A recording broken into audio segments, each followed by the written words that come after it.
For today's quick insight, I want to share with you two key things that you can do to start shifting feelings of fear or feeling afraid in your life, because so often people will feel these feelings of suppressed fear where they're trying to really just suppress it and keep going through life. And yet these feelings can, of course, affect a person's health, happiness, life, relationships. When you think about it for a moment, these feelings of fear really can affect every single part of your life. And so, so often, especially, when things are going on in the world, people can feel a sense of fear that is like heavy. And I know that me personally, previously, during my injury and whatnot, if you had asked me if I was in fear, I would have said no, because I was suppressing it and trying to think positively on top of it. And so it was all of this suppressed emotions that I was just trying to push through, if you will. And yet, so often at a deeper level, this nagging feeling of fear or feeling afraid can kind of seep in to a person's life. And so that's what I want to share today, is just two quick tips. And part of the reason that is, of course, is because, right now in our world, so often people are going from one fear topic to another.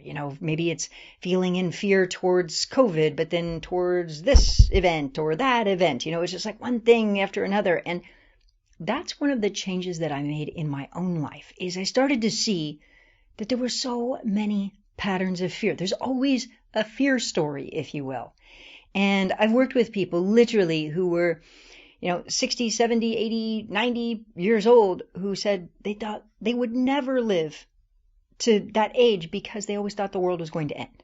Like there's always this fear story that says, like even in Y2K, that the world was going to end, or the Mayan calendar, or the ozone, the hole in the ozone. So there's always like this fear story. And of course, I'm not saying not to take action at all, but so often people get sucked in to the fear that keeps them from really showing up as their best self or showing up in life and still being able to enjoy life. And, if we use COVID as an example, there were a lot of people who were very sucked into fear. Then there were other people who were sucked into anger or upset or frustration. I mean, there were just so many different emotions. And ultimately, what I would invite you to do is that when you start to think about it, making a point not to get sucked into all these things. And that's one of the things that I told myself was this, just going through life and realizing how often that fear story shows up. And one of the things that I really changed in my life was once I started to see it was a pattern, that it's always showing up in one way or another between 9/11 or Y2K or just all of the events. It's like I could see that there's always that fear story that we could get sucked into. And even in working with people who, again, people 70, 80, 90 who said they didn't feel like they would live that long because of the fear stories. They felt like the world's going to end here. The world's going to end here. And so my point is that starting to create the change, what can happen is when you see the pattern, is not getting sucked into it. For example, even during the time with COVID, when a lot of people were initially even sucked into fear, my initial response was, okay, this is another fear story. Now, of course, I'm not trying to make it small for anybody who was, but what I'm saying is, even with Y2K type of things, or the Mayan calendar, or the things that are the other things that are going on in the world, like every single time, there's a big fear story. And what happens is if we get sucked into that fear, we can't really show up the way we want. So what I started to mention during COVID, for example, when a lot of people were sucked into fear, I started doing uplift calls, mind uplift calls, community uplift calls for positivity to help people to not get sucked in. So I wasn't sucked in. And I also really started doing things to just help support more people. Now, my point is that even if there is something that happens in the world, it's like if you're really, really, really in fear and triggered, the response isn't the best. So the analogy, if you think about it in this way, if you think about if there is if elementary students or middle school students or whatnot. And in school, there's the fire alarm, if you will, where there's people, what happens if the fire alarm goes off? What do?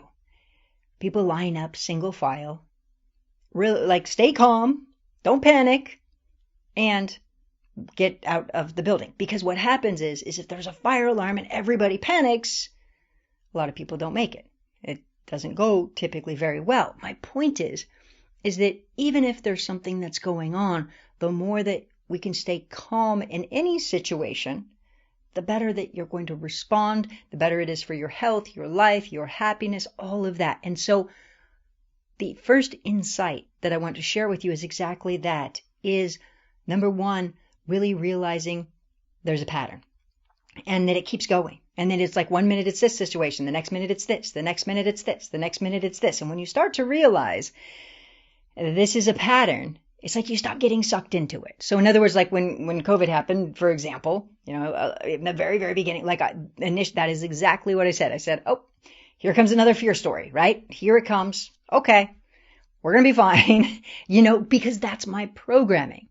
And so, okay, how can I show up, right? So, or other situations, it's like, okay, here's another fear story. I'm not going to get sucked in. Here we go.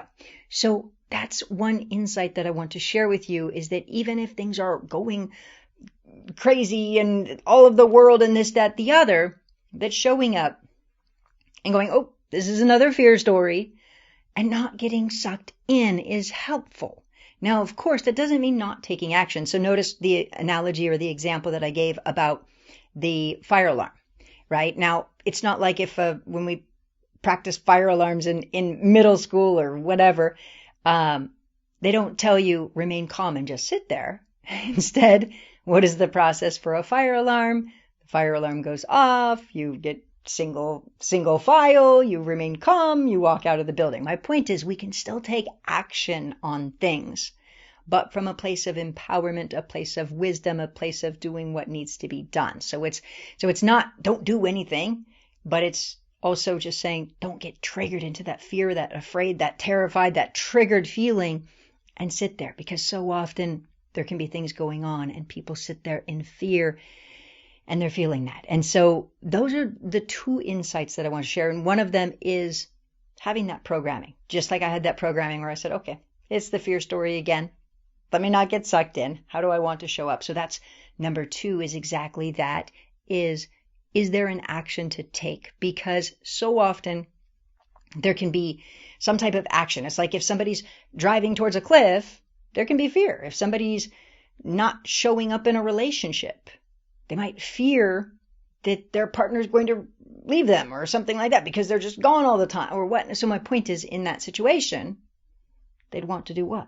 Start showing up. Show up with love, with connection, with sweetness. So my point is also, if there's an action to take, make sure to take that action. Now, that's the insight that I want to share. Now, to be honest with you, fear can be completely counterintuitive. There's a lot of deeper things that can happen where, a person may feel a sense of counterintuitive, for example. So sometimes what can also happen is people may feel a pattern of victim in life. And if they feel themselves as a victim, then they might have ongoing feelings of fear and whatnot show up because they identify as being a victim. So there are other things as well, absolutely. And creating a change at a deeper level in the subconscious mind is key for really, really healing and rewiring the patterns.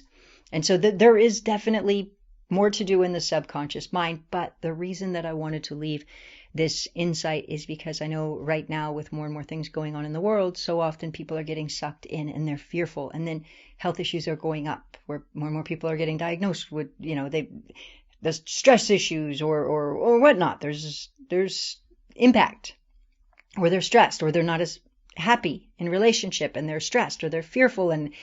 And so that's the reason that I wanted to share this, is just to remind you to remember not to get sucked into the fear and the fear story that I'm seeing so many people that are getting impacted by that, the anger, the upset, the fear, and then it kind of, it hijacks their life, their happiness, their health, and everything that's going on. So instead, if we can remain in a resourceful mindset and understand and not get sucked in, but even still take action from a healthier place, a better mindset, that of course is key.